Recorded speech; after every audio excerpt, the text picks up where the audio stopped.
I'm proud to be an honors student. I'm proud to be an honors student. I'm proud to be an honors student. I love honors, first of all, because the topics for the classes are so cool and different than the regular classes offered at COD. But I think my favorite part of the honors program are just the connections that I was able to make with my teachers and my peers. My English class had a big group project that involved the entire class, and we all got to participate, and we did some video production, and some other people made a website.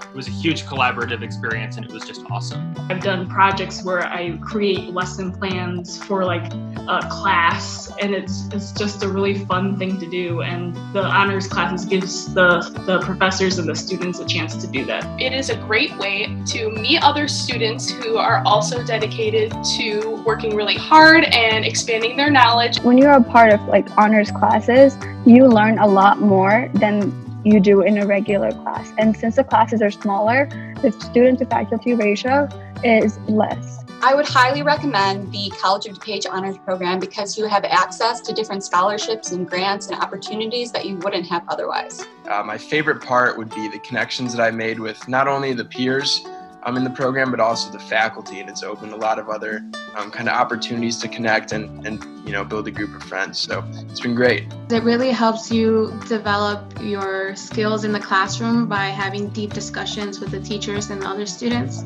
And it's also a great way to dive into the topics you're learning in a more clearer, broader sense that applies to the outside world.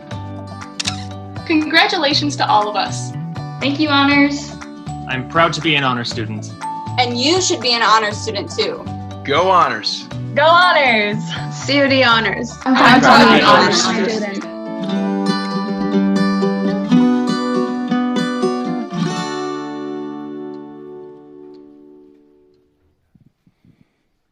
All right, are you guys ready to get started?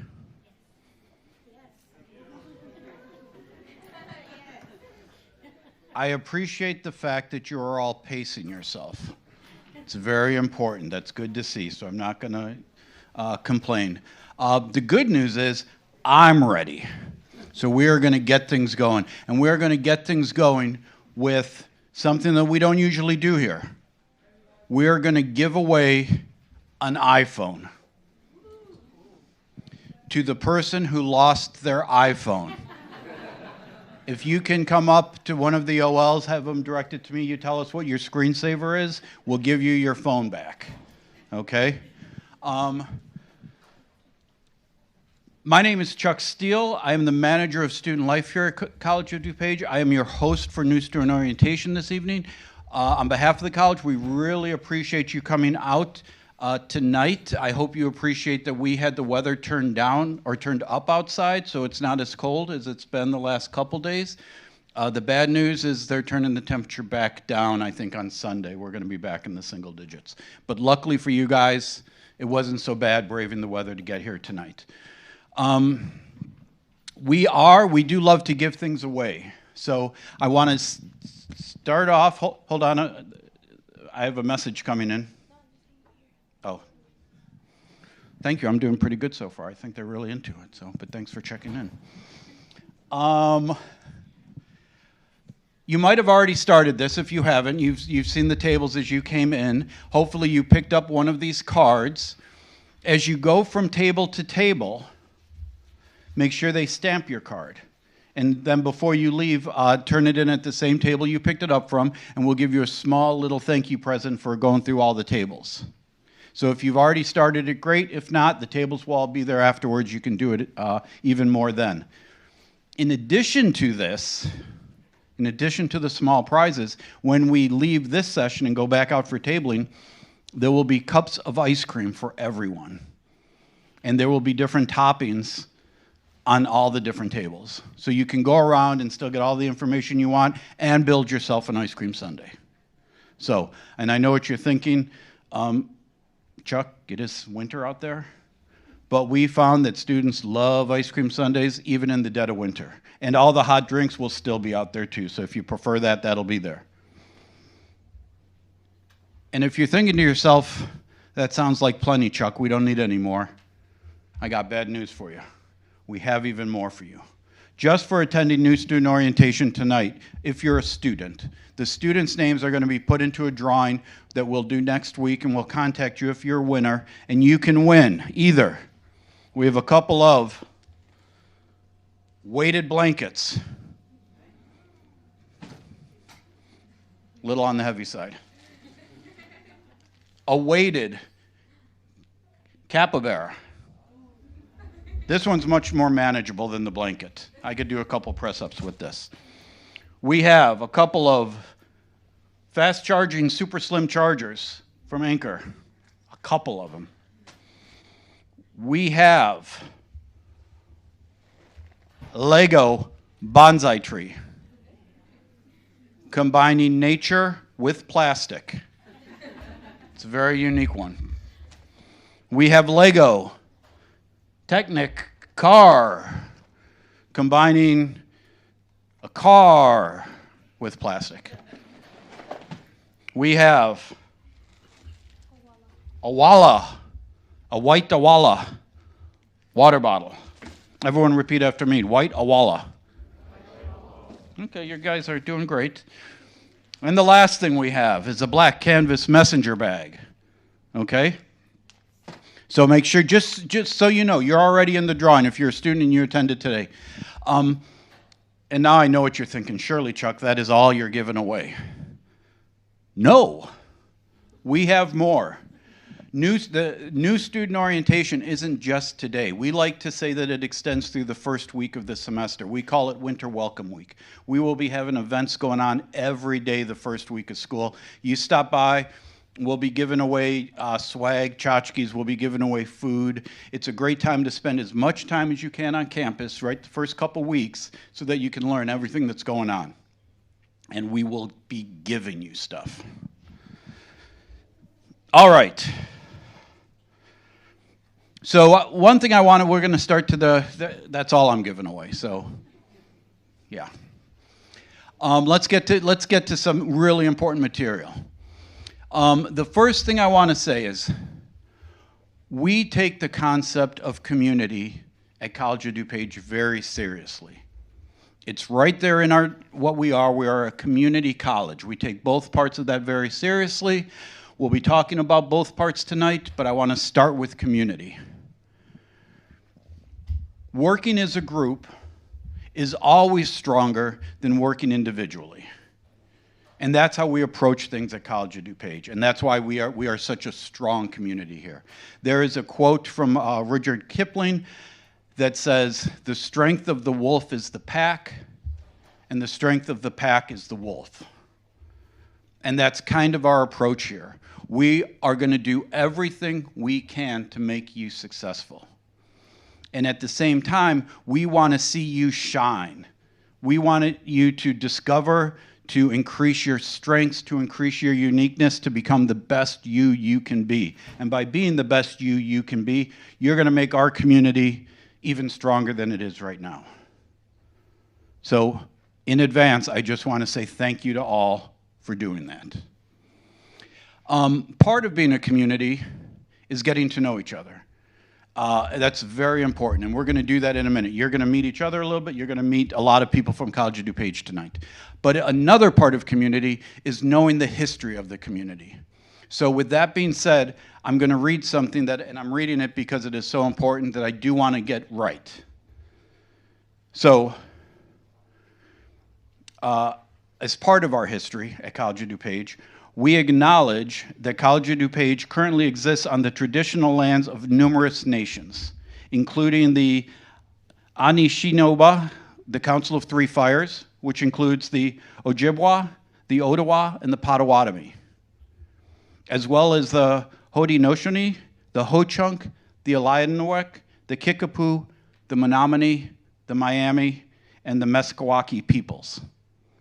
We recognize that we are the most recent residents of lands that have a long history defined by numerous custodians who've occupied, cultivated, honored, and protected the land for over 10,000 years, and that the land was stolen and its inhabitants unjustly removed, and who presently live and proudly preserve their culture and identity in this area and others.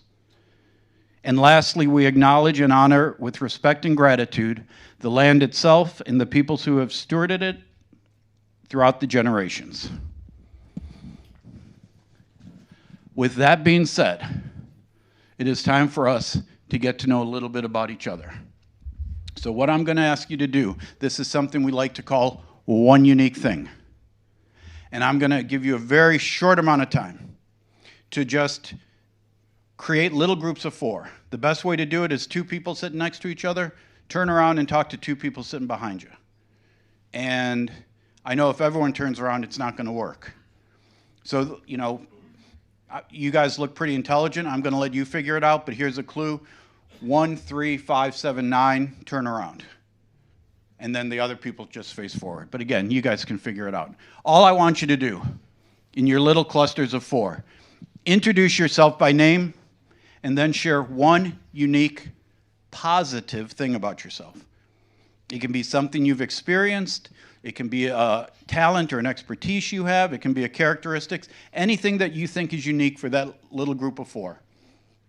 If you say something like, I've been skydiving, and someone else says, well, I've been skydiving, you can either try something else that you have that is unique, or you can make it more unique by saying, I was skydiving in Montana, or I skydived 12 times.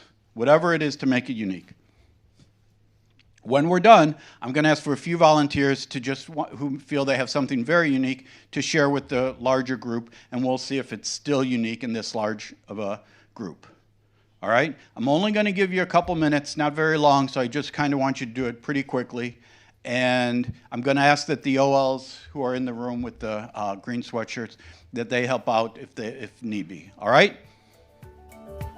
Have at it. Small groups of 4, share one unique positive thing.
You have 30 seconds to finish up.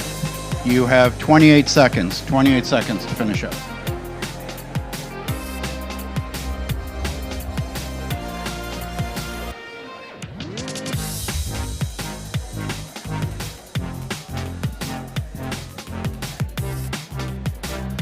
Fourteen seconds to finish. Only 9 seconds to go.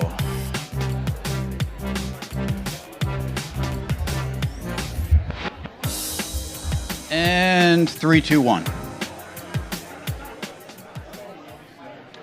Your time is up.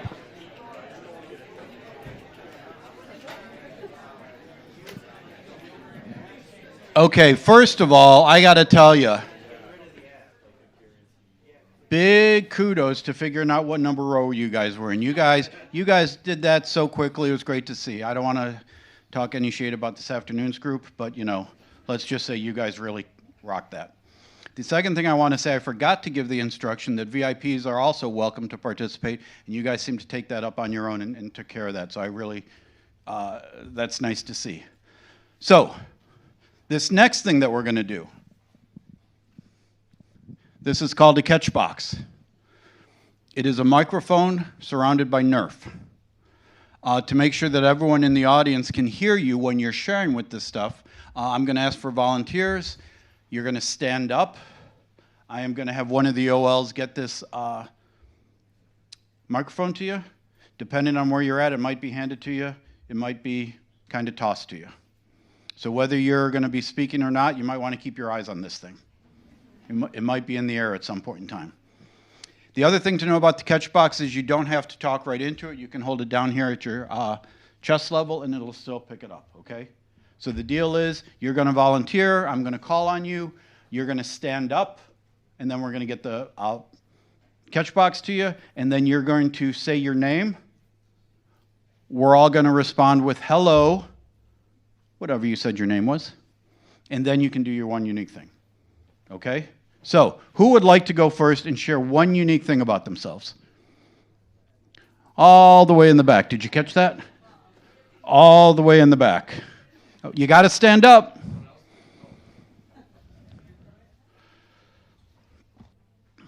Oh, no. You're going to be number 2. You're going to be number 2. Well, I really don't need this thing. I'm very loud. We still have cameras. We still have cameras. So my name's Kelli. Hi, Kelli. And I lived in the Philippines. Hold it. Don't you throw that catch box yet. First of all, I got to check with the room. Anybody else live in the Philippines? Okay, so when did you live in the Philippines? From 2 weeks old until 7 years old. Okay. And for a second there, I thought you were going to say from 2 weeks ago. Okay, and so you left when you were 7? Yes. Have you been back? No. Okay. So do you have any memory? Yes, I do. What's your strongest memory? I can speak Tagalog just a little bit. I understand Tagalog. Oh, Mabuti. Same to you. I don't think we don't have to go any further down that road. Wait, one last thing. How has that impacted you being born and being in the Philippines till you were 7? I know how to cook the food right now. Oh, that's big. Yes. That's big. All right, very nice. How about a hand for Kelli? And we had the second volunteer. You got to stand up. Talk into the mic. Okay. My name is Cullen. And I build furniture. So. Okay. Does anybody else build furniture in the room? Does IKEA count? Let's ask Cullen. Cullen, do you build IKEA furniture? Sometimes, yeah. Most of the furniture in my room is IKEA, except for like 2 things I built. But tell us about the first thing you built. First furniture. The first like major piece of furniture I built was a coffee table for my aunt. Actually, no, it was a tortoise cage. And okay, Cullen, I got to be honest with you. The difference between a coffee table and a tortoise cage, I'm not sure I want you designing my furniture if you're not clear on the difference there.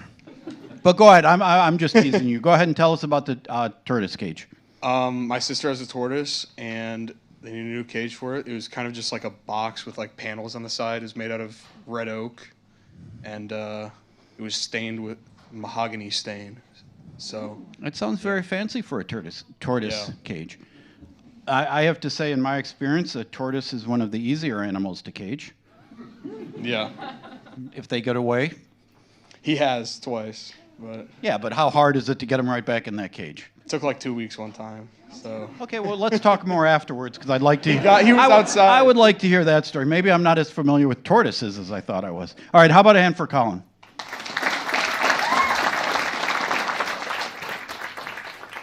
And we're going to do one more unique thing.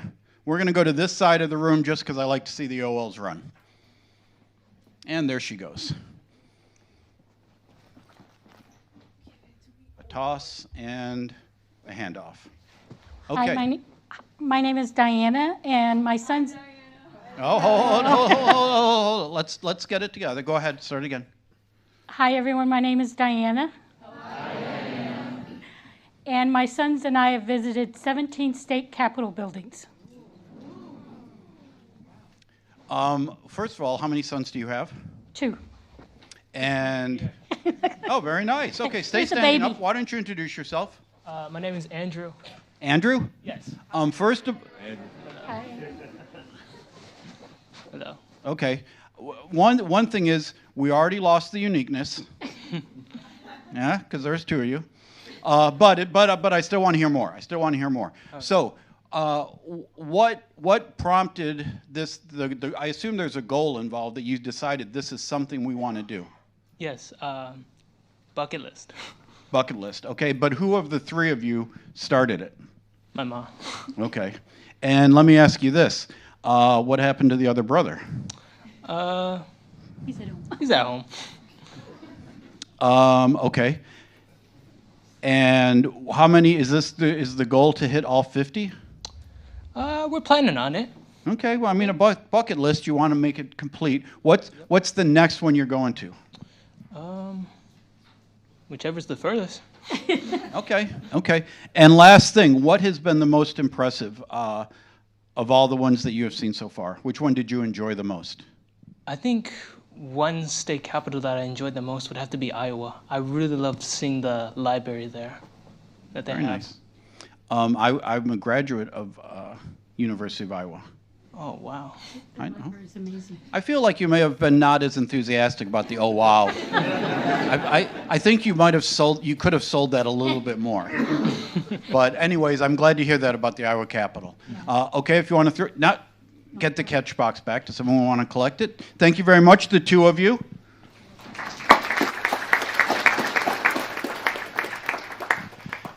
This is one of my favorite activities because I love hearing uniquenesses about people.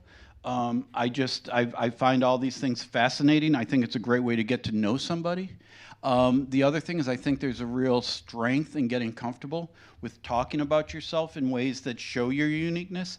In my experience, one of the things about the American educational system is, especially K through 12, a lot of times we're kind of taught to get along with everyone, right? And kind of be like everyone. And sometimes those uniquenesses are kind of rounded off a little bit. And then what happens is you get to college or you go out in the job world and you find out what makes things valuable is their rareness, right? It's your uniqueness. When you go to join a college campus, whether it's College of DuPage or whether it's a four-year school, or whether you're looking for a job and are going to join a company, one of the things they're going to be looking for is, what are you contributing to our collective community? And they want to know, your strengths, your uniquenesses, because that's what makes you valuable. So the more comfortable we are talking about it, the better off we are. And I also like this activity because a lot of times, this is my own personal philosophy, but when I'm in a group of people who I think are very similar to me, I like to look for uniqueness. And when I'm in a group of people who are not like me, very diverse groups of people, I like to look for commonalities. I think both ways can be really effective for making connections. So I encourage you to kind of keep talking about your uniqueness and keep sharing them. It's very fascinating to me. But that's also a great segue to our next topic, which is going to be the 3 Gs. These are 3 things that all begin with the letter G, and I don't think you needed me to tell you that. I think you would have picked that up eventually. But they all begin with the letter G. And the first G is genius. Because, you can look around the room, you can look around the campus at College of DuPage, and you might think we have a very diverse student body, and in a lot of ways we do. But you can also look through it a different lens, and the lens that I see is 2 kinds of students. We have geniuses, and we have students who are incredibly lucky. And you are a genius if you know all the things that we're about to talk about tonight, about College of DuPage, and you made a conscious decision to come to College of DuPage because you're aware of all these things. That's going to make you a genius. And if you're not aware of these things, and you just kind of ended up here, or you just kind of chose it here, or you're just going to kind of see what happens, well, then you're just incredibly lucky.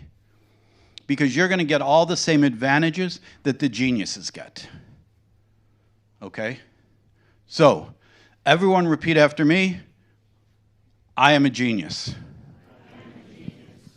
No, I meant you to say Chuck is a genius. No, I'm kidding. You are a genius. You are all geniuses. There's three things I'm going to talk about under this topic. The first is really not a genius piece, if I'm being frank, and that is money. You all know already that College of DuPage is one of the lower costing ways to get your college education, right? And it is, depending on what your other options are, or what you're going for. You could be saving between $40,000 and $60,000 by starting at College of DuPage. One of the things geniuses know is that having low debt or having more money in the bank is what gives you options.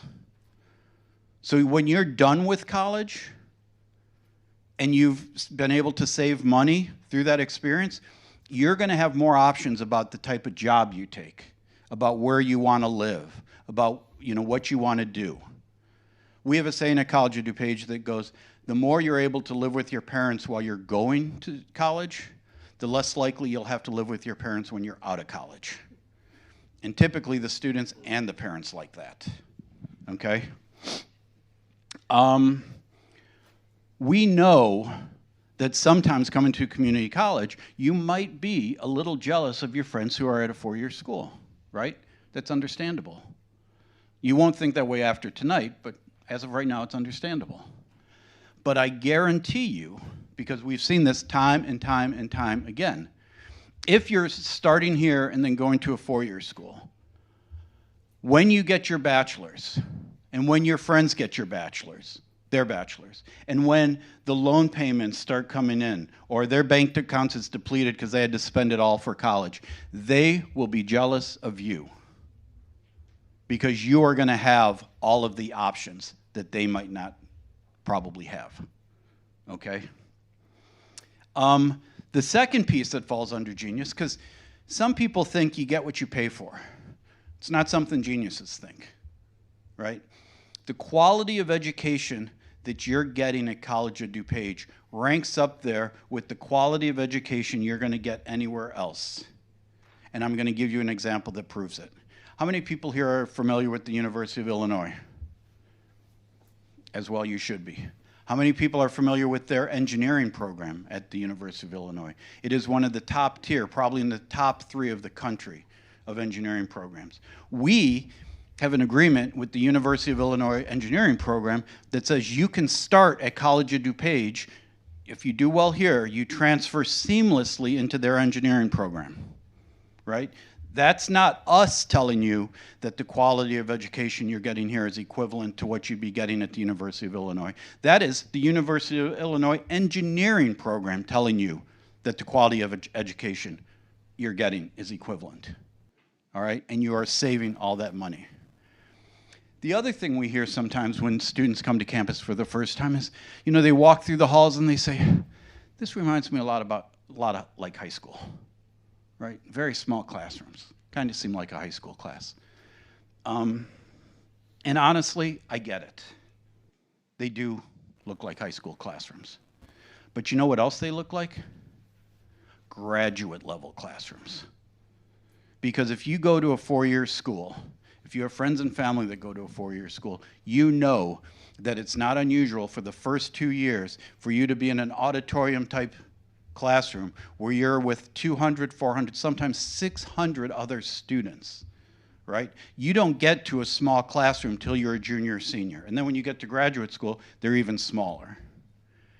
The other thing is, a lot of times at the four-year schools, you are not being taught by a professional faculty member. You are being taught by a graduate assistant, a teaching assistant, who is a graduate student who is doing the absolute best that they can do, but they are also going to school. They are not professional faculty. And I can say this as a former graduate student who taught classes, right?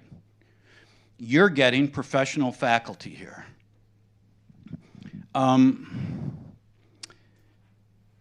The other thing I want to say, when you combine those two facts, you start to be able to talk about the value that you're getting at College of DuPage. And I want to tell you, there was a study done by the Gallup Corporation. I don't know if you've heard of it. It's an international research company. And Purdue University. They got together about 14 years ago and they did a study. They wanted to find what about the college experience had the greatest impact on satisfaction in your career and in your life after college? What part of the college experience impacted those things the greatest? What they found out was that what you did in college had a greater impact than where you went to college. What you do in college has a greater impact on life after college than where you go to college. What that means is that you get to create your own value. Higher education is not like buying a car. If you buy a car, there's an agreed upon value, right? There might be a little bit of a range, but you can go to Kelly Blue Book. You can look at all the other makes and models that are similar makes and models online. You can figure out what the agreed upon value is. Higher education is not that. You are paying a price, we call it tuition, but that is not attached to the value. You create it by what you do in college. That is a powerful lesson to learn. You impact value. This is not transactional. College is not a transactional experience. This is a transformational experience. So that's the way you should be approaching it. Next G, grab the wheel. I already mentioned car in terms of value, but I want to do a different metaphor. I know a lot of you didn't come straight from high school, but I assume the majority of you have taken driver's ed at some point in time. I certainly did. When you take driver's ed, you're sitting behind the wheel and you feel like you're in control, but really you got this person sitting next to you telling you when to turn the signal on, when to brake, when to go faster, when to slow down. Some of those driver's ed cars even had that emergency brake on the passenger side. Did anybody have that? So the instructor, if things got a little out of hand, the instructor was like, I am stopping the car, right? So you felt like you were in control, but you weren't really in control. That's what I equate high school to.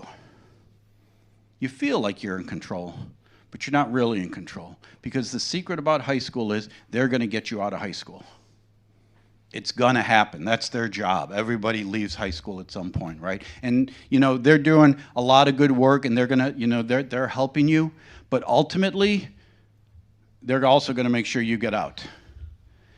In college, we're all going to still help you, but you are literally driving the car.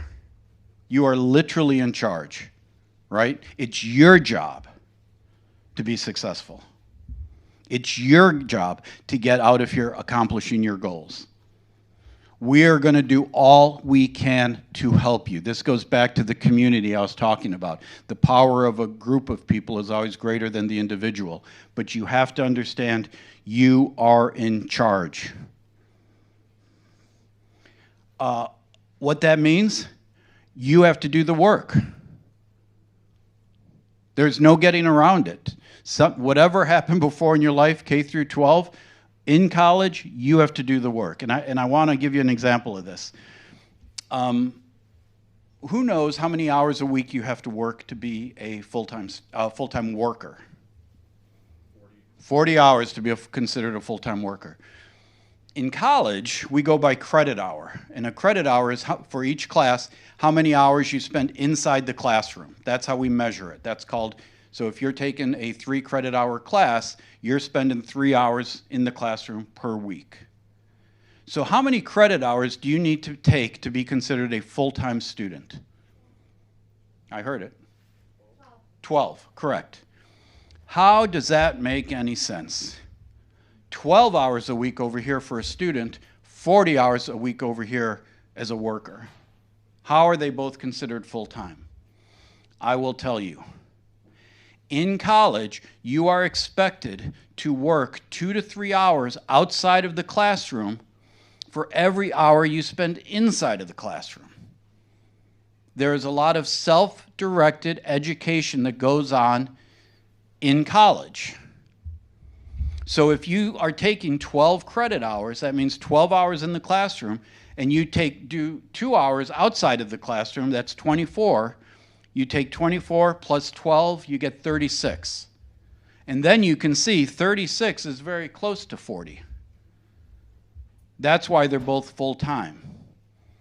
So when you're writing your calendar, when you're creating your calendar for the semester, and you're putting everything in your calendar that you need to be, because time management is such a huge part of success in college. You should be putting down your work schedule. You should be putting down your family obligations. You should be putting down your class schedule. But you also need to put your study time. You need to account for if you're going full-time, if you're taking 12 credit hours, you need to put down 24 hours per week on your calendar, right? If you're taking less than that, you can put less. But you have to account for the time outside of the classroom if you want to be successful. The other way you can grab the wheel is to ask questions. If you don't know something, if you don't understand something in a classroom, you raise your hand, you ask the question. Sometimes you get an answer and you still don't understand. Has anybody been in that situation? So what do you do when you ask a question, you get an answer, and you still don't understand? Ask another question, right? There was some research that was done, this was a while back, but a guy went around and interviewed all these successful people and said, you know, what do you think has made you successful? And one of the top things they said was they learned how to do two things: ask questions, ask for help. That's how they became successful. Ask questions, ask for help. So learning to ask questions, and I'll be honest, at College of DuPage, ask questions in the classroom, but also ask questions out of the classroom. Ask questions at the tables. You know, visit offices, ask questions. We love questions. You know why? Because we love to talk. No, that's not really it.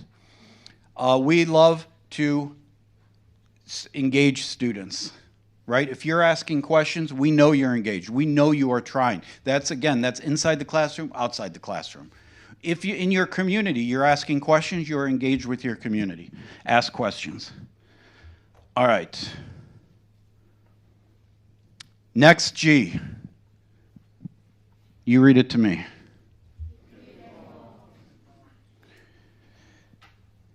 About half of the presenters tonight are going to talk to you about how to grab the wheel. The other half are going to talk about getting involved. I'm going to bring up another piece of research here. When they interviewed people, college graduates, and they asked them, what specific experience in college had the greatest impact on you? 80% of college graduates describe an experience that happened outside the classroom. 80% described an experience that happened outside the classroom. What that means is that when you're going to college, education is happening all the time. Inside the classroom, outside the classroom. I'm going to use another car analogy. You buy a car for a purpose. Generally, that purpose is transportation, to get you from one place to another. If your car comes with air conditioning, power windows, heated seats, kick and stereo, are you going to use those things? Of course. Why? Because it would be ridiculous not to. College, you're coming for an education. Sometimes people think, oh, that happens in the classroom, so I will go to the classroom and I will leave. Going to the classroom and leaving is like buying a car, riding around town with the windows up, with the radio off, in stifling heat. It would be foolish. You don't want to do that when you're at college. You want to take advantage of everything the college has to offer, because that's where you increase your value. Learning is really ultimately experiential, right? Even when you're learning facts and figures, you have to put it into practice. Two of the ways that you can do that is by getting to know a faculty member outside of the classroom. Two ways come to mind off the top of my head at College of DuPage. One, use their office hours. Every faculty member is going to have office hours. Office hours are not just for if you have a problem, if you have a question about the material. You can just get to know your faculty member, right? You can find out about that area of, if you're taking a physics class and you want to be a physicist, you can talk to them about what careers are available to you, right? You can talk to them about how are you successful in college? You can talk to them about networking. That time is for the faculty member to be a resource for you. So use that. You're paying for that. The other way to get involved is to join a co-curricular activity, a co-curricular group. We have a lot of those. We have clubs and organizations in student life, but that is not the only way to get connected on campus, to get involved. But we can help you connect with other places on campus. So please do not drive around town without using any of your accessories. And please do not attend college without taking advantage of everything the college has to offer. A lot of people don't know this about College of DuPage, but you know, I mentioned U of I before. U of I is the biggest institution of higher education in the state. Anybody know who number 2 is? College of DuPage. Everyone repeat after me. We're number 2. You guys made a good choice. You shouldn't repeat that. But we are. We are bigger than every other college, 2-year or 4-year in this state. What that means is we have a ton of opportunities for you. A ton. It can be a little bit overwhelming sometimes, but that is what the people tonight are here to help you with. I did leave this out of the prior section, but I'll tell you, it fits in here too. At College of DuPage, we have 82 degree programs. We have 177 certificate programs. Whatever your question is, we are the answer. Did any of your high schools have 82 degree programs? 177 certificate programs? Of course not. Take advantage of us. Build your value, right? Ask questions. That is how you're going to be successful here. Do not forget the 3 Gs. What are they? Let's repeat them one more time, and then you'll be happy to see me go.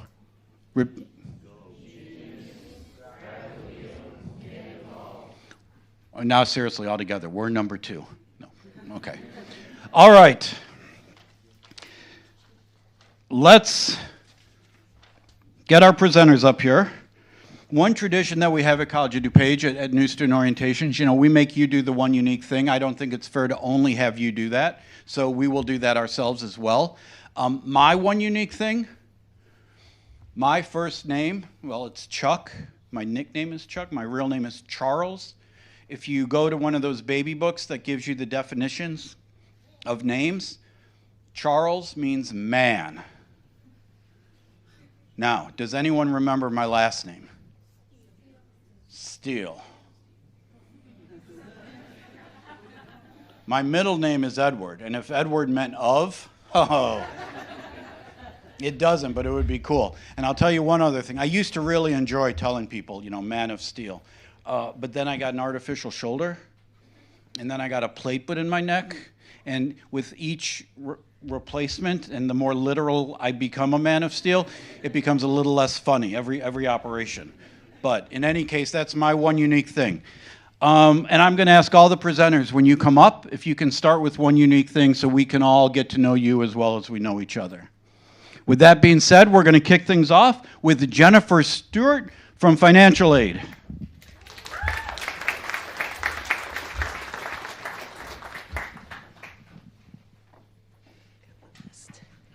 Okay. So like you mentioned, my name is Jennifer. So my one unique thing is I happen to have been born on Friday the 13th. So I think that's pretty cool. So financial aid, the first thing I want to let you know is that while Chuck may have mentioned that we have a lot of degrees, we're a big institution, you are assigned a financial aid representative based on your last name. So don't feel you have to do financial aid by yourself at all. If you've been struggling through the financial aid application, the FAFSA, if you've been getting emails, if you have questions about your financial aid, if you don't know what you've been offered, you've accepted something, you don't know where to go, you have somebody designated specifically for you. So if you go to COD's website, we are located under Costs, Scholarships, and Aid. You'll see a financial aid link. It'll tell you who your financial aid rep is based on your last name. So please reach out to that person if you have any questions.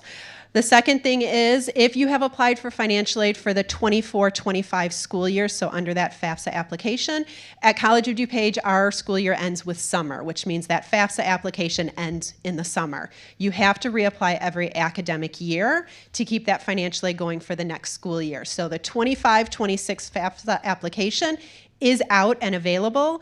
If you need help completing that FAFSA application, we do have a workshop on Thursday, February 13th from 6 p.m. to 8 p.m. You can register, it's recommended but not required, or you can drop in. We have 3 computer labs that we'll have reserved. We have various financial aid reps that'll be walking around to help you complete that FAFSA application. I know we're looking at spring right now, but we do need to look forward to fall. Fall will be here before we know it, especially registration for fall will be here before we know it. We want to make sure that your FAFSA is continuing through and there's no gaps or anything with your financial aid. So if you need help, come to our FAFSA workshop. If you want to get it done before February, you can always reach out to our office. We do have a FAFSA lab open during our office hours. You can come in. We can help you with that FAFSA application as well. If you are transferring from another institution and starting here in the spring and you need to add College of DuPage to your FAFSA, we can help you with that as well. Okay, so we are here to help you. The second thing is, if you have applied for financial aid, we do have a table out in the atrium. We do have a financial aid checklist that kind of gives you an overview of the financial aid process, from when you're submitting your FAFSA application to how we notify you, information about signing up for e-refunds. So if you do have financial aid funds that are in excess of your tuition, we do send that refund to you. So the usual process is we will mail it to the address that we have on file, or you can sign up for direct deposit through your Inside COD account and have those refunds electronically deposited into your account. We have all that information on our financial aid checklist as well. I just want to stress, you do need to make sure you're checking your COD assigned email. So if you filed your FAFSA, you put your personal email on there, FAFSA will communicate with you through your personal. College of DuPage, your official communication is through that COD email. So if you're not checking that email, please start getting into the habit of checking it at least once a week, if not every day, especially when classes start. Instructors will communicate through you via their issues with payments. When your refund is going out, everything goes through that COD email. So really make sure that you're checking that email as well.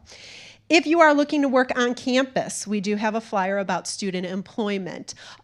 Student employees can work up to 20 hours per week. It could be in any office that's looking for help. So it could be in the computing center. It could be in the police department. It could be in the financial aid office. It could be in the chaparral fitness area. If you're going into welding or graphic design, it could be in one of those areas. It could be in the theater department. So if you are looking to work on campus, we have a flyer, but the website you'd want to go to is cod.edu/HR, and that will give you a list of all of our student employment jobs. It's what I did when I was a student when I started here, and it gave me that years of experience, of work experience that I didn't have out of high school. And we understand being a student is your first job. So we are a lot more flexible with your scheduling. Your schedule could change from semester to semester based on your classes. So it's a lot easier flexibility-wise as far as that goes. Scholarships, we do also have a flyer on scholarships. The deadline to apply for spring semester was November 1st, so all of those scholarships are currently already being awarded. However, February 1st, which is crazy to believe, but it's right around the corner, we're going to open up our scholarships for fall. So the deadline to apply for fall scholarships will be April 15th. If you have already applied for FAFSA and say you're getting a grant or you're getting loans, you can also apply for scholarships as well. So you can combine, you can stack the financial aid that we offer you. So I want to highly encourage you to look into our scholarships. We do have scholarships that go unawarded, so we're constantly posting that on our social media as well to kind of get interest in students to apply for scholarships. So I want to strongly encourage you all to look into scholarships as well. So again, welcome to College of DuPage. Again, if you have any questions, I have a table out in the atrium, but remember, you do have somebody designated here to help you with the financial aid, so don't feel you have to do any of this by yourself. Right? And I will turn it over back to Chuck. Thank you, Jennifer. We will keep things rolling right along with Laura Kaslow from counseling. How about a little applause for Laura? Hi, thank you. Hi, everyone. I'm Laura Kaslow from counseling. So kind of new for the 24-25 school year. We used to be called Counseling, Advising, and Transfer. We have now split. So we have 10 counselors, and then we have a number of advisors. I think it's somewhere around close to 30 advisors.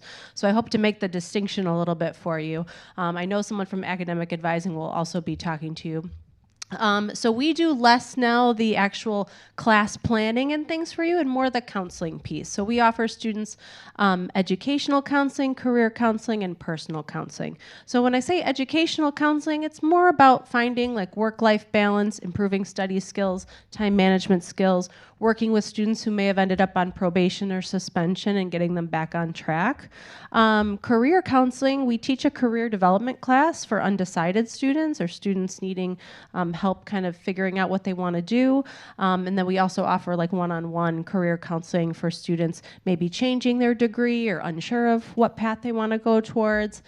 So that's something that we offer. And then finally, we offer free personal counseling to any COD student. We're not a full-blown clinical site, so we can't offer like weekly therapy, but we can offer short-term personal counseling sessions to students who are experiencing some personal difficulties that are affecting them in school and at home.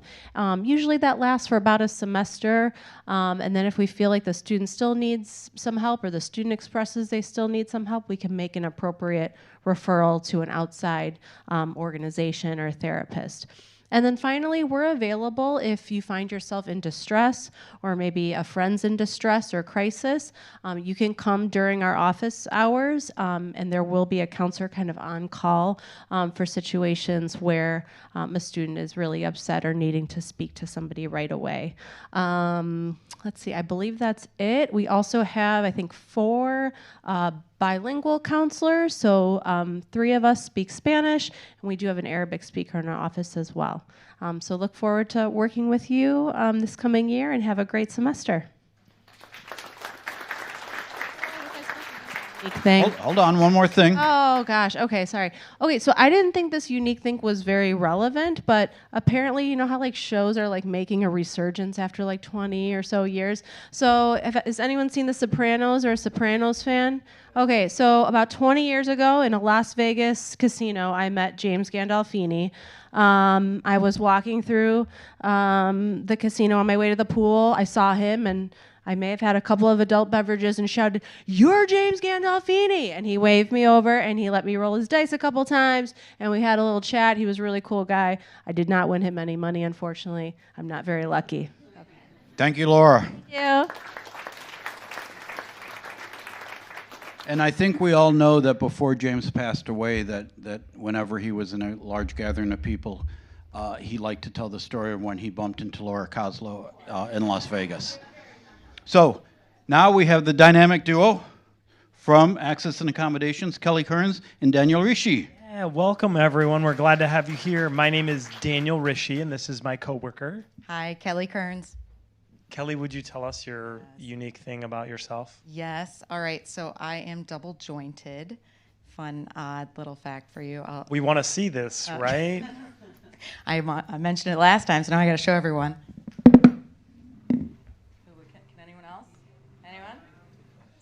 Okay, there was one last time, too. It's not just me. There we go. So it's not that unique. I'm sorry, Chuck. 2 in a crowd this big isn't that bad. Pretty unique. I mentioned my name is Daniel Rische. The unique thing about myself is that at the age of 5, I taught myself how to ride a bicycle. The thing is, I didn't know how to stop, so I kept going around the block. I yelled, and my mom took a picture of me, so I have a photograph of me riding. I did eventually stop. There was a bush that I found. Again, like I said, welcome to COD. We're excited to have you here. Kelli and I work in what's called the Center for Access and Accommodations. We're a resource for students that are impacted by disabilities, injuries, medical conditions, or also illnesses. That's a pretty broad range of students. That's students that are impacted in the area of mental health or focus. For example, a student that might have ADHD or a learning disability. Also a lot of other areas. All the way to students that are impacted by an illness. For example, if they get COVID and they miss class. We assist students with what's called academic accommodations in their courses. Those accommodations are meant to really match up with the student and their experience, the barriers that they experience. We want to let students know about how to sign up with our office. We have what's called an online accommodations request form. So that's how you get started. You complete the form, you tell us a little bit about yourself, you enter your student identification number and your name, and then, like I mentioned, a little bit about yourself. And then you also upload what's called documentation to provide information about how you're impacted. We're going to have Kelly tell us a little bit more. Yeah, so piggybacking off of that, so any documentation that you provide to our office is kept confidential to help you feel a little bit more confident on when you are reaching out to us. So only you and our department will have access to that information. Anytime another college member or a faculty member reaches out on your behalf, or even a parent, everything's kept confidential. Only you would have access to that. And after you submit your request, we'll then reach out to you through email. I know that was mentioned. I think it was Jennifer who said check your DuPage email. We cannot stress that enough. So that's our main way of coordinating with students, our intake. And within that appointment, then we'll help create with you what's called an accommodation letter. This letter is going to be your way of how you advocate to your instructors that you receive accommodations, because otherwise they're not going to be aware. It's up to you. You can establish these accommodations with us, and then if you want to share it with your instructors, you can. We do encourage you to do so when you receive the letter, so then the instructor knows exactly what to do, how to support you in those classes. Maybe you need them for the entire semester, or as Daniel was saying, we get sick, everyone gets sick. You're going to want to come to us and we can work on an excused absence letter for you to then help support you in those classes.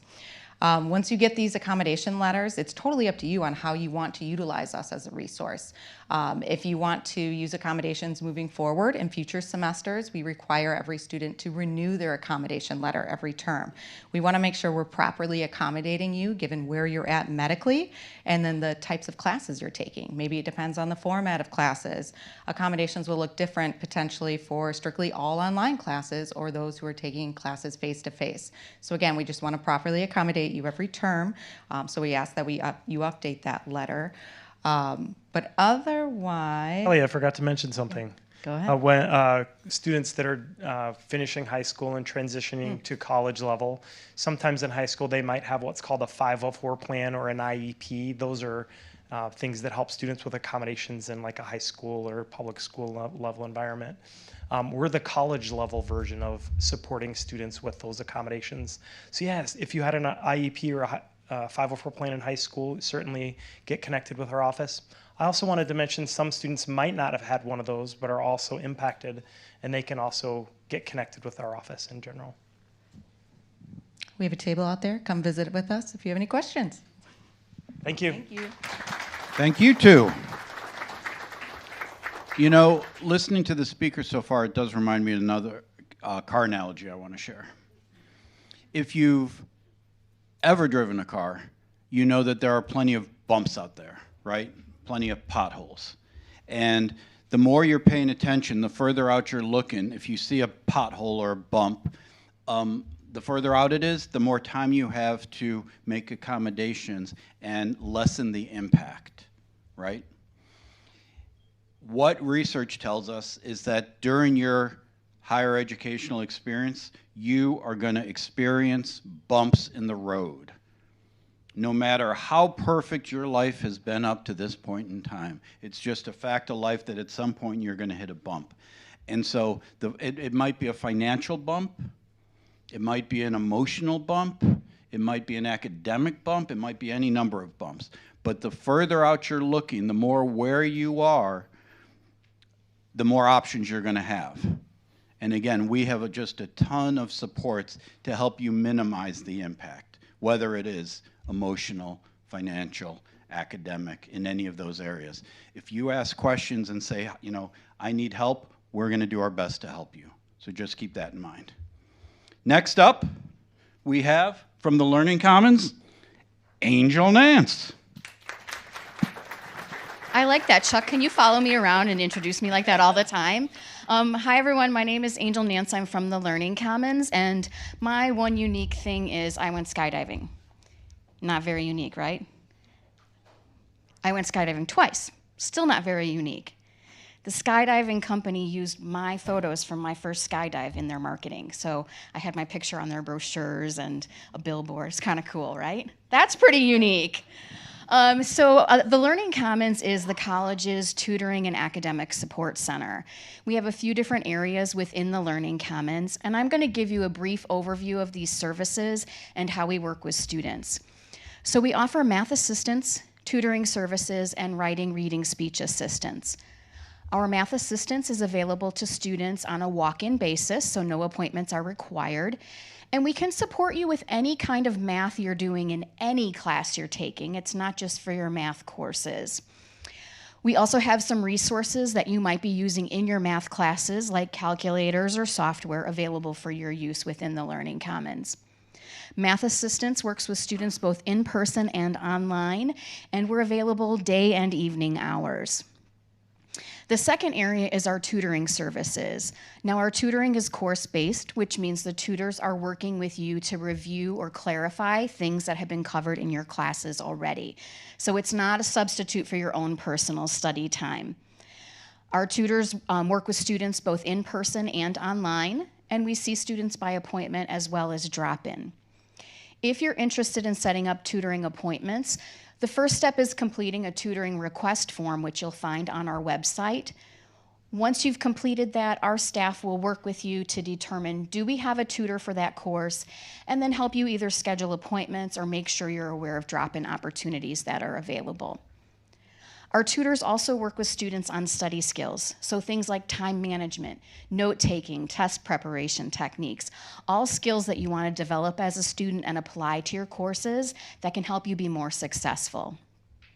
And then our last area is writing, reading, speech assistance. And we can work with you on those skills in any course you're taking. It's not just writing for English or speech for speech classes. And we can work with you from the moment you get those assignments, whether it's writing an essay or a formal paper with research and citations, or doing any kind of presentation in your class. We'll work with you from that very beginning to helping you get ready to turn that final paper in or give that presentation. I think one of the really neat things about our speech assistants is we have a speech studio for you to practice your presentations in before you give them in class. So we have a technology bunker similar to what you're going to find, so you can practice and become more comfortable before you use that technology in your classroom. And we give you feedback on your content of your speeches, but also your presentation skills in general, just helping you become a better public speaker. Writing, reading, speech is available on an appointment basis, and they work with students both in person and online. You can schedule appointments on our website or contact us directly by in-person, email, or phone to set up those appointments. Now, I always encourage students to come in early and come in often to seek support. Chuck's talking about those bumps in the road, right? Let us help you recognize those bumps ahead of time and help you manage that so when you do maybe reach them, they're not as rough, and help you kind of slowly ease into them so you're not flying off and really being frustrated when you do reach those challenging moments in your courses. The Learning Commons is located in the Student Resource Center, room 2102. We're right upstairs from the cafeteria. And all of these resources are available to our students at no additional cost, which I know you're all happy to hear that, right?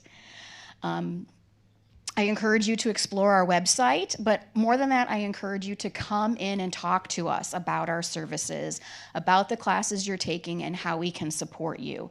We're always happy to discuss those things with you and, again, help you figure out how are you going to avoid those bumps down the road. So welcome to College of DuPage, and we look forward to working with all of you through the Learning Commons this semester. Angel Nance. I was giving you an outro like I gave you the intro. And can I share one other unique thing about you? Sure. Step where they can see you. She also used to be in the roller derby.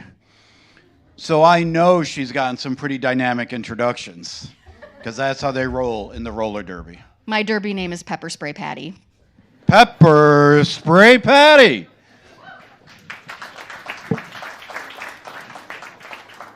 Now, to really beat this car thing to death, I know there are no seatbelts in this room, but if there were, I would tell you to buckle up, because your next speaker is Mr. David Swope, Intercultural Student Initiatives.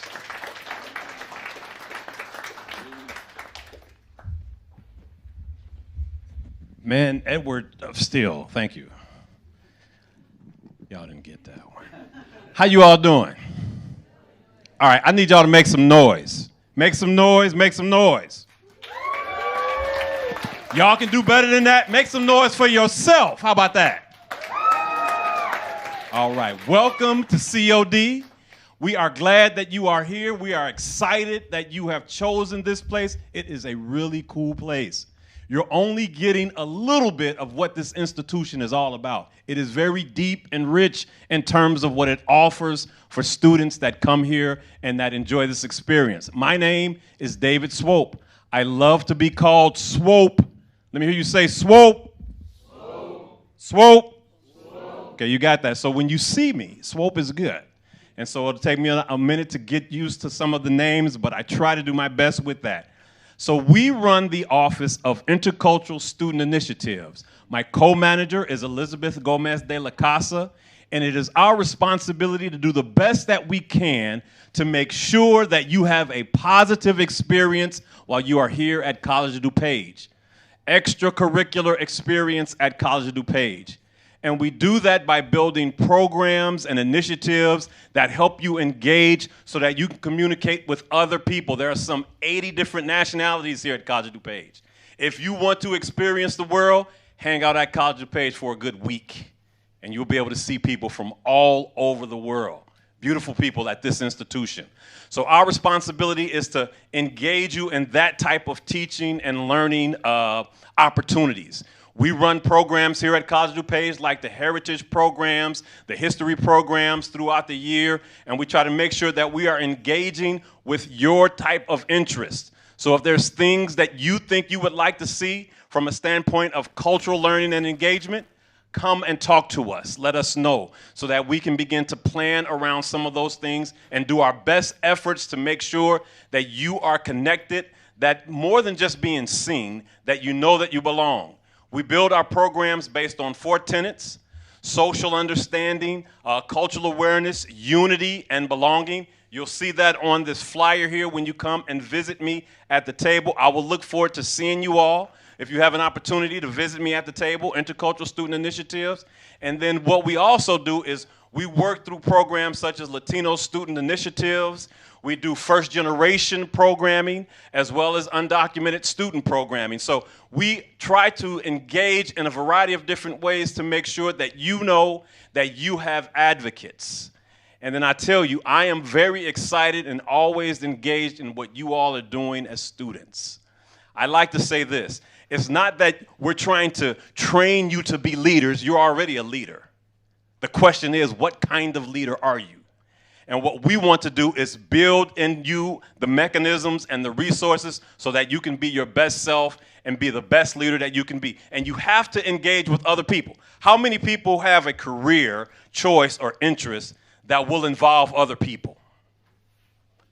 My point is, for you to be successful in that, you have to engage with other people. You have to get out of your comfort zone. You have to have good and healthy conversations that you can influence in terms of teaching and learning, and you can learn at the same time. So we provide those types of avenues. We have a space that's called The Hub. It's in SSC 1138, and it is a really nice space where you can come and engage with other students, where you can meet other students. You have opportunities to plan there. We do that in collaboration with Student Life, coordinate that space, and you can come and you can also do presentations. We have information there that will impact your learning and engagement in extracurricular reading. So we have that information for you. We also run another program called the Peer Mentoring Program. which I am really excited about because this is a program that will connect you, your first time experience at College DuPage, with a student that has been here for at least 1 year. They have 20 or more credits, and they're really kind of leaders around the college. They're involved in leadership capacities. They're involved in clubs and organizations. They kind of understand how to effectively communicate with professors, and they understand academic achievement. This is a good opportunity for students who are coming here for the first time to have a peer support for at least one semester and then for the entire year. So if you're interested in hearing a little bit more about that, stop by the table so I can share that information with you as well.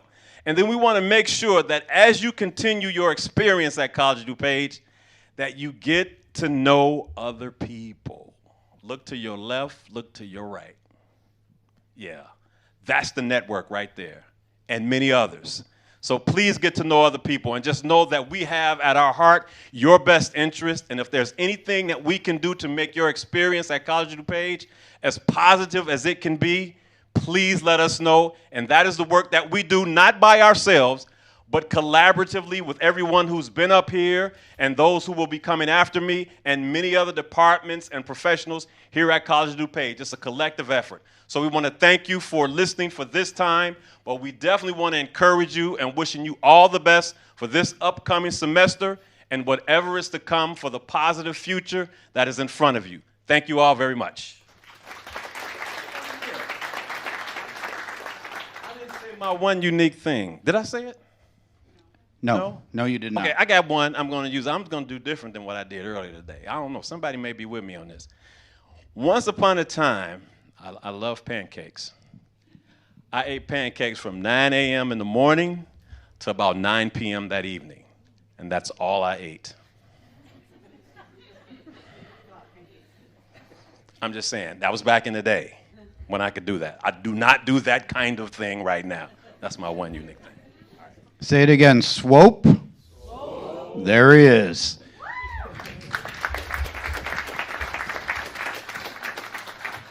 One person's unique thing is another person's life goal, and I got to tell you, I'm going to try that pancake thing. Next up, we have Pierre Michiels from Career Services. Thank you, Chuck. Hello, everyone. I'm Pierre Michiels from the Career Services Center. And to get started, my unique thing is I really enjoy movies. So the unique thing is how I enjoy the movies. I find an actor, a director, a writer that I really enjoy, and then I watch all their stuff in chronological order. So I've seen everything Steve McQueen's been in from the very beginning to the end. Everything that Harrison Ford has been in, and that's not over, because when it comes out, I gotta see it. I've seen everything written by Billy Wilder in order, Preston Sturges, Frank Capra, Richard Pryor. So, I find people and then I just watch the movies in order. So I'm from Career Services. And Career Services, we are an office here to support you be career ready, as we like to say. What I want to encourage you to not get stuck on the word of career, because everyone thinks, oh, it's career. That's at the end of my time at COD. We are here to support you, take what you are doing here in the classroom and really move forward. So we are here to help you really apply these different things that you get to take advantage of and then present that to the employer. So as Career Services, we are an office with many resources available to you, completely free of charge for you in everything that we offer. And that's for you as a student, but even as alumni or a community member, you can always come back and utilize our office free of charge. So earlier, Chuck was talking about the 3 G's. You guys remember the G's? The genius, right? You guys remember that one? Hold it. What were they again? I just want one right now. Just the first one. Okay. All right, I'll give it back to you, Pierre. Just Go the ahead. first one. But I'm going to ask you again, so be thinking about it. Just the first one, the genius. I heard you guys say it, right? So the genius move, getting involved, right? Or, well, I'm jumping ahead. I combined them together. But the genius move is you're here, right? You made that choice to come here to COD. So you want to take advantage of these things. So what was the second one? Grabbing the wheel, right? What was grabbing the wheel about? Taking control, taking advantage of the resources here, right? So our office, we don't place you in employment. We don't give you opportunities. We give you the resources so you're able to do it. We guide you through that process so you can grab that wheel and take it wherever you want it to go. So if you need help with your resume, with your cover letter, with interviewing skills, we're here to sit down with you one-on-one, guide you through that process. But we also have electronic resources. We try to meet you where you're at. So maybe you can't schedule an appointment because you're a full-time student and you have to work part-time or full-time to help make the ends meet, but you need a plan for the future. So we have a resume AI platform. You can upload your resume and get detailed feedback in 20 seconds. It's very similar to what employers use to evaluate their applicants. We have Big Interview, which is an interview AI platform. Before the pandemic, interviewing electronically was becoming a trend, and then that only accelerated it. So now you get to experience that for free through our office to better prepare you to move forward. We can help you explore careers with other platforms or in our office. And then what was the last G? Getting involved. So you've already heard some things about getting involved as a student life, all those different clubs, great things that you could be doing. We can help you put that on the resume. But our office has service learning. So this is where we partner with faculty to help you get involved through a class. So you're getting involved, you're getting that experience, and then you can put that on your resume. We also help you do internships. We're talking to you about internships right now. All right, this goes back to that genius thing here at COD. If you went off to a university, they wouldn't be talking to you about internships right away. They would wait until your sophomore year to start preparing you for your junior, senior year with internships. We want you to do that right away. We want you to get involved with that as soon as you feel comfortable with that. So our office is here to help guide you through that process, but also doing it for credit. So then you can earn class credit based off of that experience. So it's not just a resume builder, it's also going on your transcript. It's going on as you move forward. So our office, Career Services, is here to help you think about your career, but go through all these different steps early on to help you advance and be career ready, as I said. Thank you, Pierre. Keep it going for Pierre Film Fest Michiels. And I have to publicly apologize to Pierre for stepping on his presentation there when the 3 Gs were mentioned. I do get a little overexcited, so my apologies. But I do expect you guys to be a little quicker when it comes to naming the 3 Gs. All right, with that being said, from Field Studies and Study Abroad, Sue Kerby. Thank you. Hello. Okay, so we're getting to the end. So there's just a couple of us left, and we realize it's late, and there's a treat for you when you leave. But my one true thing, I've never used this one before. I'm going to try it. So how many people in the room, raise your hand if you know how to drive a stick shift car, a manual car? Ooh, wow. That's kind of shocking. Oh, wait, leave your hand up. How many of you have ever driven a stick shift car on the left side of the road? How many of you have ever driven a stick shift car on the left side of the road and gotten 3 speeding tickets in 3 different countries? I think I'm the only one. So that's my claim to fame. I'm a great driver. I just go a little fast, especially when I can't read the road signs. I work in the Field Studies and Study Abroad office, so part of my job is to help you also go to other countries and preferably not get speeding tickets. Field Studies and Study Abroad are academic classes. Just like any other class you would take at COD, they earn you credit here, but the faculty create the class to take you off campus. And there's really 3 types of programs, and I'll just give examples of what we do. These are not the only ones we do, so if this is something that interests you, come find us, because every semester and every year, new classes come up. So short-term field studies, what we call them, are domestic and international. It could be as short as 3 days hiking in Wisconsin for a PE credit if you've always wanted to learn to camp overnight. We can do that with you. We have all the supplies. You sign up for the class. We drive up to Wisconsin as a group. We have the tents. We have the equipment. And you go camping for the weekend and you earn a credit. Or you might do art history in New York City the first week in January. We had a group of students come back after 6 days getting a Gen Ed art history class out of the way the first week in January. Or you might go to Barcelona in spring break and study architecture.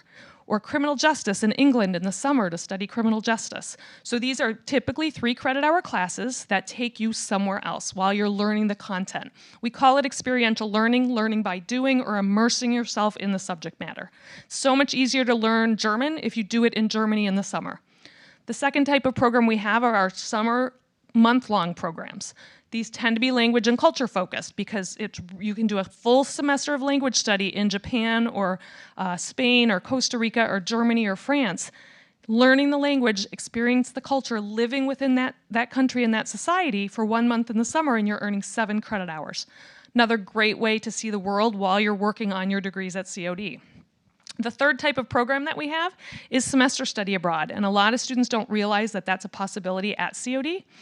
You go in the fall or the spring, you work with our office to find a program that's run by what we call a program provider or another college or university that allows guest students on it. You get your classes approved, you sign up with me for 12 to 15 credit hours of COD classes, but you're being taught at a college in another country, and it counts for your degree here. So last semester we had a student in China, we had a student in Spain, and we had one in Ireland. But we have students that go all over the world. We've had a student in Lithuania. That was the first one for me last year. So these things are options for you if you ever wanted to explore the world, if you want to learn your subject matter in a different way, if you want to get outside of the classroom, these types of classes you can do. And we offer classes like your Gen Ed speech class or your Gen Ed English class, and the things that you have to take, but you say, oh, I would rather take it in a different way. Your environmental biology is a Gen Ed class. You can do those through us and get out of the classroom and go explore with your faculty members. If you don't want to travel, we also do a lot of programming on campus along with Student Life and Intercultural Student Center that brings global education events onto campus. We have a great international film series every March and April in conjunction with the MAC, our art center. So those types of things are available as well, and oftentimes you'll hear about them in your classes. You may get extra credit for going to them, but we encourage you to kind of see what's out there and get involved, which has been the theme all along. So thank you. That is Field Studies and Study Abroad. Thank you, Sue Kerby. Sue did mention field studies classes. I do want to give a plug for, from what I hear from students, it is an awesome experiential speech course. If you are getting nervous at all about public speaking, anybody here fall into that category? Come on, they don't even want to raise their hand. That's how nervous they are. They're not even speaking. Let me ask it this way. Anybody ever get a little bored in the classroom? Okay. Never. Yeah. Go talk to Sue. If you're ever bored in the classroom, go talk to Sue. But in addition to being the manager of Student Life, I also teach an experiential speech class and it's geared for people who are extra nervous about public speaking. And our field study is that we go camping overnight in Wisconsin as part of the class. So it's a great way to, again, satisfy your speech 1100 credit. The other thing I want to mention, just in terms of field studies and study abroad, is such a great way to take classes. It's so unusual, and we are so lucky to have them at College of DuPage. We also have learning communities, which it's on page 15 of your program. And what learning communities does, did you mention learning communities? Okay, then I just want to make sure. Similarly to, Sue was saying, it's just such a creative way to take care of some college credit, but learning communities takes 2 classes and combines them together. So, and then it's usually under a theme. So you can see here, if you like comics and manga, there is Composing Through Visual Narrative. It's a humanities class and an English class. There's one called Rethinking Animals, and it combines an art class with a sociology class. So if you're thinking, I love animals, but I don't know how confident I am about a sociology class, if you take one that focuses on animals, it's going to keep you that much more engaged and make it that much easier for you. These are great ways to take classes, learning communities, and they do have their own table out there. The last thing I want to say, just because I have it in my hand and I don't believe I mentioned it earlier, you should keep this program. It is not just for tonight. There's a page for all of our presenters, but there's even more. And this is only a taste, but it serves as a great reminder when you have questions as you go through your time here at COD. You can refer to this to find out, what was that office again? What was their name? What's their contact information? It's all in here, so this is a keeper. All right, next up we have from the library, Becky Reece. Hello, hi everyone. My name is Becky Reece. I'm a reference and instruction librarian here in the library. I've been here for 7 years, and this is my second semester as faculty here. So we have a lot of really good resources in the library, but I will not bog you down with everything. I'm going to give a couple of good pointers that we have in the library, and then we'll be moving right along. One thing about me is that, piggybacking off of what he just said, I am the comics, graphic novel, and manga librarian here at COD. So where are my manga comics readers here? Okay, I see you. We have stuff for you. We have books. We have manga books that you can check out in the library. We have some good popular series. We have a lot of shonen, a lot of shoujo, and it's pretty popular at the library, so you come check it out for free. And we actually just added a new comics database to our resources, and you can read comics online for free. It's called Comics Plus, and it's on our library database, or on our library homepage. So a couple of good things to point out. Where are my online students who are taking online classes? There's a lot of you. Okay, so a couple of good things that we have in the library. We offer research appointments, one-on-one research appointments for students in the library. You submit a form and you put your topic in there, and the librarian will help you research your assignment. You can do it via Zoom. You don't even need to turn your camera on. A librarian will work with you half hour to an hour on your assignment, and it's a great resource to have. You book it ahead of time, about 24 hours in advance, and you can ask the librarian whatever you need help with. Where are my health sciences students? Is anyone taking any health classes? A few of you here. We have anatomy models in the library that you can rent out for 2 to 3 hours. We have enormous skeletons. We have boxes of bones. If you come into the library, we have legs, arms, brains, eyes, whatnot, and you use it for 2 to 3 hours in the library to study.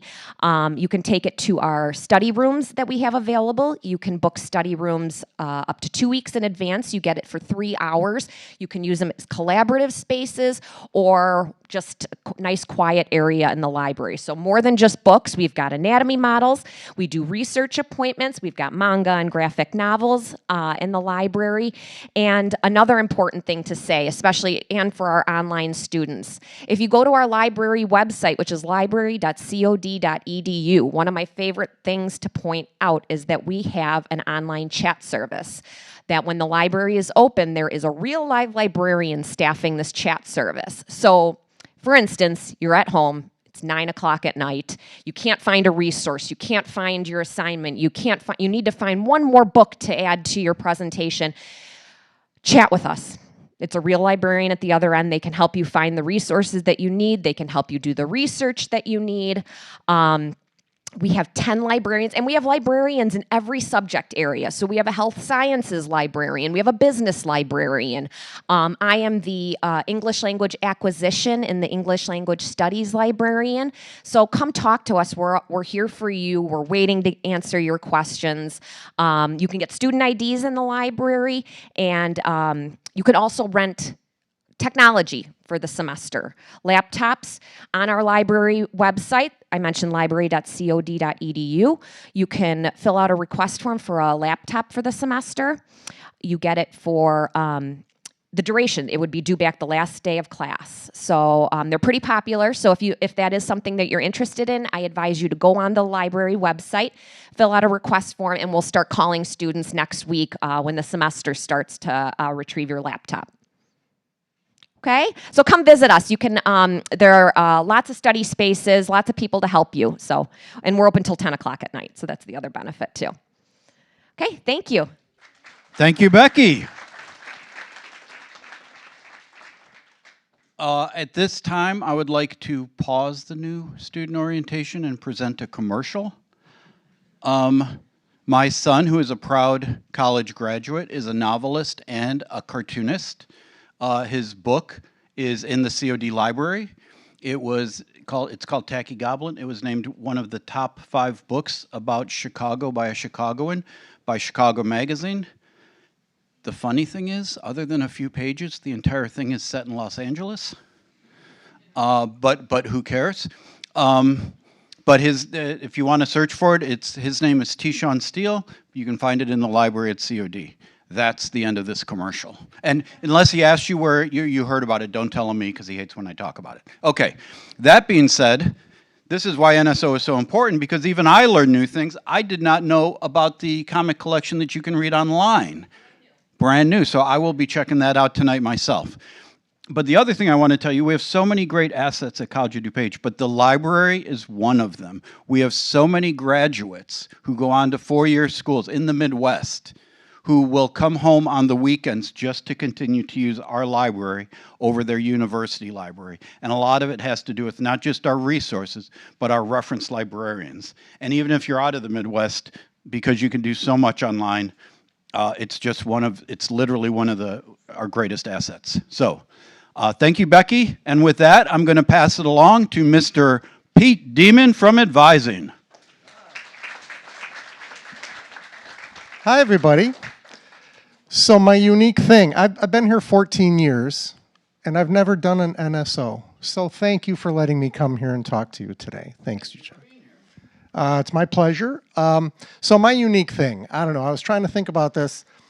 How many of you played soccer as a kid? How many of you played baseball? Okay, now the unique thing. How many of you played badminton? Oh, people raising their hand. Competitive badminton? So now it's unique, right? So when I was about 15, I was peaking. I was the Midwest region singles, doubles, and mixed champion. The Triple Crown. How about that? Another kind of unique thing is where I played badminton. Some of the players that I played with went on to start the first U.S. Olympic badminton team back in the 70s, although I probably shouldn't have said that. But anyway, so I'm with the Academic Advising Office. I think I'm almost the last one to talk. So thank you for your patience. There's a lot to talk about, so I made a few notes. What we do in advising, we do a lot of different things. We actually touch a lot of the departments in student services. We work with registration and financial aid and admissions, accommodations, all kinds, student life, pretty much all the student service areas. But mainly what we do is we work with students to help you understand what you can do here at COD. You probably heard, 7 different kinds of degrees. You might not know the difference between those degrees. We can help you understand what they are and how they might benefit you when you leave COD. 170-something certificates. I didn't realize it was that many. Wow. Yeah. So we have to kind of keep all that stuff in our heads. Well, we can't. So we use the website too. We use our tools all the time. So one of the things we always try to encourage people to do is use the online tools. Your Inside COD portal, your student planning tool, your financial aid self-service, okay? Your assessments. We'll talk about assessments again in a second. But we help you kind of sort out what degree or certificate you want to pursue. It's important that you think about like having a goal. I want to do this degree. I want to do this certificate. We want you to be successful. We want you to succeed and finish that certificate and finish that degree. That's as a whole institution, that's what we're all about. That's what we want. So we can help you understand how to sequence your courses, how to plan your courses. We can also help you understand the registration process, how to use all the different online student tools. So I encourage you, log into your portal, look at some of the things that are in your My Access menu, your student planning, your financial aid, your, what am I thinking? I'm drawing a blank now. Assessments, like the ALEX assessment. Math, reading, and writing assessments are hugely important because when you go to register in classes, you have to meet reading and writing prerequisites, and sometimes you have to meet math prerequisites. So be sure to, before you come see an advisor, please check that you've done your guided self-placement or that you've submitted your ACT or SAT scores or you've got your high school transcript as part of your application, that we've received that. At this point, with classes starting next week, and we're seeing students coming in at the last minute going, I got to get into this class. And they didn't take their math test, or they didn't do their guided self-placement and they can't register for anything. So this front end stuff is really important. So make sure you work with the admissions office if you haven't been doing that already with your enrollment coaches. Set up your password so you could log in to all this stuff, right? Make sure you access your student email. We have so much communication that students have no idea they received because they just don't check their email, or they never bothered to learn how to sign into their email, okay?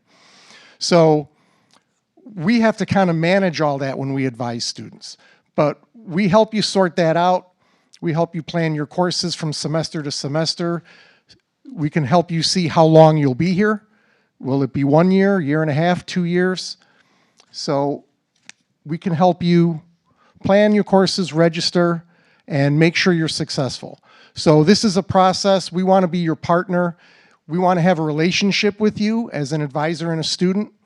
So we will be reaching out to you, see how you're doing, check up, after first quarter, see how your grades are going, help you understand where you can get tutoring. There's so many resources here. It's really an amazing place.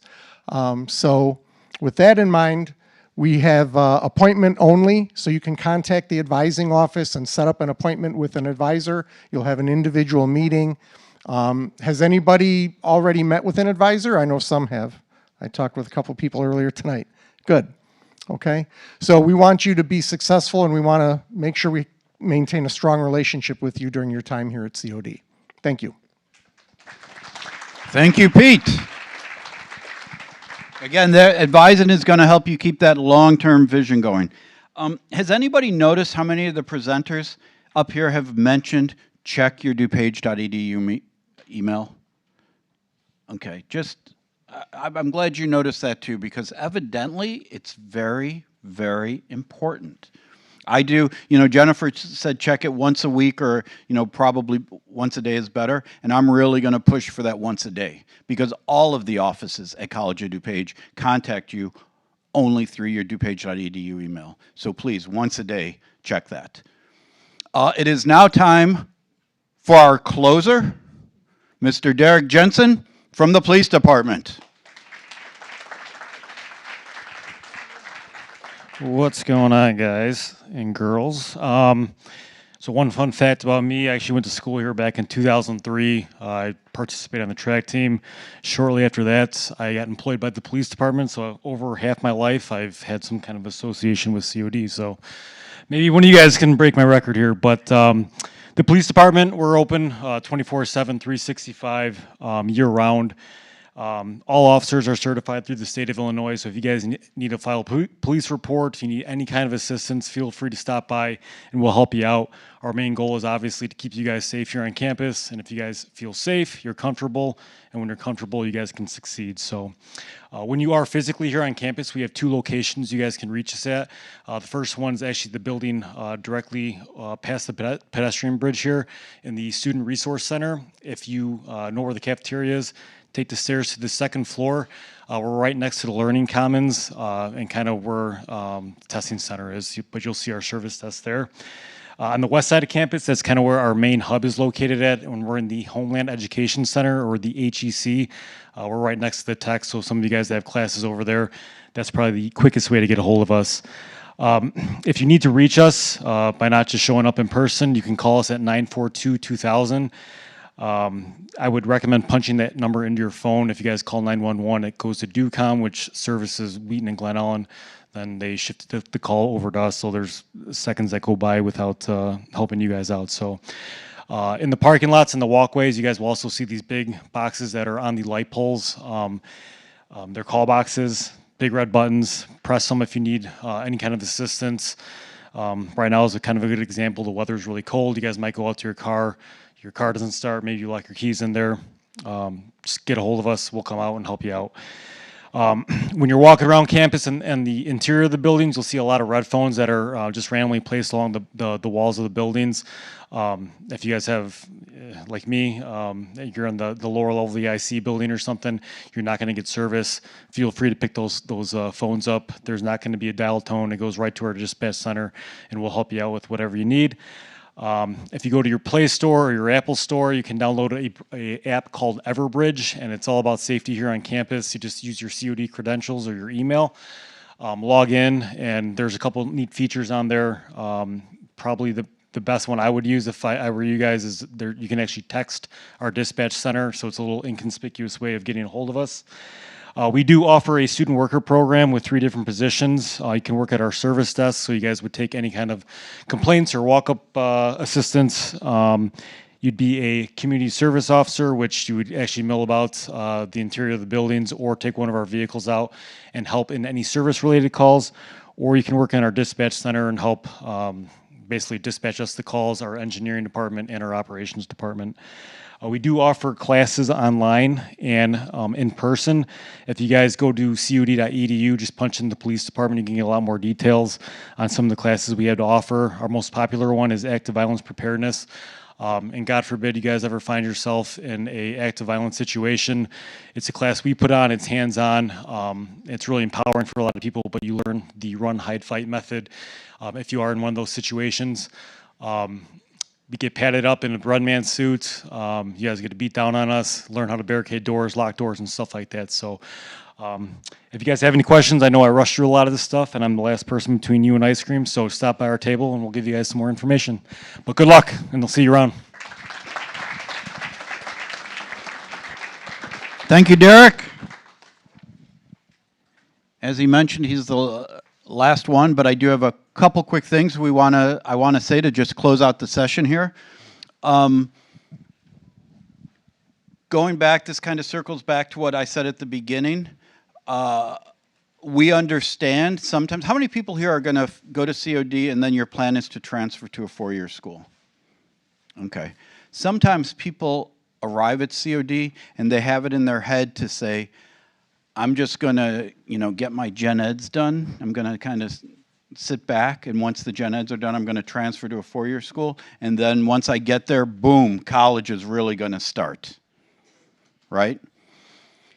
They feel that going to community college is a delay to their higher educational experience. Nothing is further from the truth. Pierre from Career Service mentioned it. But typically, at a 4-year school, they're going to start talking to you about internships, maybe when you're a sophomore, but they're going to get them for you when you're a junior or senior. For study abroad, field studies classes, again, they're going to start pushing those for when you're a junior or senior. We're doing it now.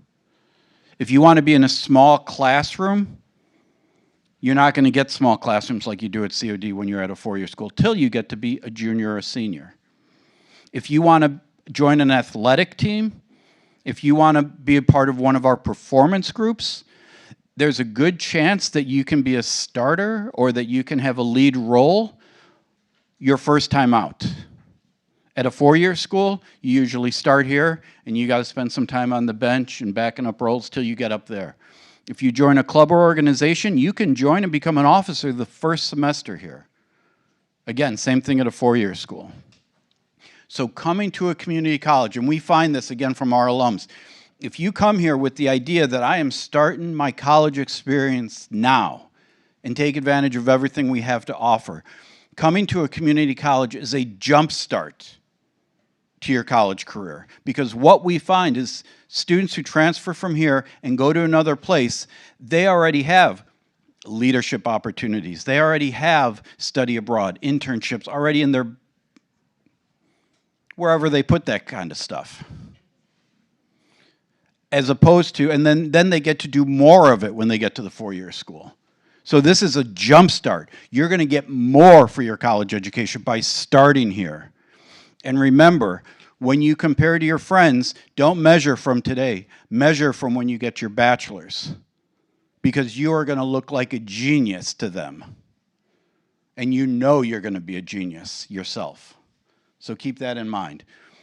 I do want to do, the very last thing I'm going to tell you is we have the top 5 things when we talk to our current students. These are the top 5 things they think you should know. We've told you what we think you should know. This is what they think you should know. Thing number 5, get out of your comfort zone. We've heard that phrase a lot. I'm sure all of you are familiar with that phrase. A lot of people don't know exactly what is outside your comfort zone. There's a whole nother zone out there. And we call it your learning zone or your growth zone. And that's why we're telling you to get out. Because if you spend your life in your comfort zone, you are not learning and you are not growing. And if you spend time outside your comfort zone, you know what happens to your comfort zone? It gets bigger. And bigger and bigger and bigger. And that, honestly, is the goal of life. You want to be living a life where you are learning and you are growing. That's how you get the most out of your life. There is one more zone that's outside the learning growing zone. It's called the panic zone. We don't want to talk about it. Nothing good happens out there. All you want to do is get back into one of the other zones. But just know that it's out there. All right, number 4, get a job on campus. Again, a few of our presenters talked about it, but it's a great thing because, one, you're going to cut down on your commute, right? You don't have to go anywhere after class and then get back to campus. Everyone on campus who employs student workers know that you're students, and they understand that your schedule is going to change every semester. They also know that there might be times when you need to pull back a little bit on work because you have midterms or something stacking. We're understanding about that. But it's also a great way. We consider when you get a student worker job on campus, you are engaged on campus. You're going to get a little inside information because you're already networking. And the other thing to think about is we are so big that if you want to get a job eventually in marketing, you can get a student worker job in our marketing department. So when you think of any careers, if you want to get a job in accounting, you can work in our business office. So you can get started here. And I will tell you, I don't think Pierre mentioned this about career services, but I know a lot of people, when you're going to college, you are working to pay the bills, and that's understandable. But if you can get a job where you're getting your bills paid and you're starting your career, you're starting your networking process, that's even better. So that's just, and that we're going to have a job fair on campus right at the start of spring. So keep an eye out for that too, so that you can get a job on campus. Number 3, do not wait to get involved. I've heard some people have told me, they kind of sit tight, and again, they don't want to overstress themselves of like the first semester. Sometimes they say the first year, I'm just going to focus on academics and kind of sit tight. And then they get involved the second year, and they're like, oh man, did I miss out? I wish I did more that first year. The classes and co-curriculars are not totally separate. They work together really well. So do not wait to get involved. My advice, again, I think I said this earlier, but the first 2 to 3 weeks of the semester, spend as much time as you can on campus. Even if it's just studying, getting ahead of your homework, you're going to find stuff to do. You're going to find your community on campus. Number 2, get to know your instructors.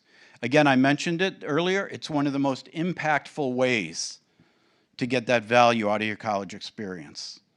Use those office hours. Joining a club or an organization, the vast majorities of our clubs and organizations, and we have over 80 clubs and 5 organizations, most of them, the faculty are the advisors. And we have a ton of academic clubs. So that's a great way to work on outside the classroom type activities, but also be networking and getting that connection with your faculty. And I will tell you this, whether you're here and the next step is to get a job or it's to transfer to a 4-year school, chances are you are going to need a recommendation. You might need a letter of reference, a letter of recommendation. And if you ask one of your faculty members to do it, chances are they're going to do it. But I can tell you this, if you don't know them very well, if you haven't established a connection with them, you're going to get a very mediocre letter of recommendation just because they don't know you that well. If you get to know them, they're going to go out of their way to really write you a glowing recommendation. I will tell you this, I mentioned my son earlier. My daughter also went here. She's a writer, she writes for television. She started here, got very connected to the English faculty. They connected her. She ended up going to Grinnell University in Iowa. They connected her with faculty out there, and the faculty out there connected her with her first job in television in LA. So it's all networking, but it started here at COD. So take advantage of that. And the number one thing the students think you need to know, hang out on campus. You know, we are a very large college. A lot of times that can be intimidating, but just know that, yes, community is so important, but we are a community of communities, right? You don't have to connect with everything on campus. That's impossible. You connect with one or two things, and you're going to do really well. So hang out on campus. All right. Like I said, new student orientation continues beyond tonight. It's going to go right through the first week of school during Winter Welcome Week. That Wednesday, we have our Student Life Fair. All the clubs and organizations are going to be there. It's a great way, again, to find your community. But there's free food, free swag every day. And then there's more of that going on through the semester. And then finally, we are doing a quick evaluation about our NSO tonight. If you go to the QR code, it's going to ask you 3 simple questions. In addition to being on the board here, there's a board out there that has the QR codes on it. We'd really appreciate if you would give us a little bit feedback on what you think of tonight. It's too late to make it any better for you guys, but certainly you can help us make it better for the next group of students that are coming to new student orientation, and we would really appreciate it. With that being said, we're done out here. We're done in here. The tabling is out there. Build your ice cream sundaes. Have a great time. We will see you back when the semester starts. I am Chuck from Student Life. Stop by anytime.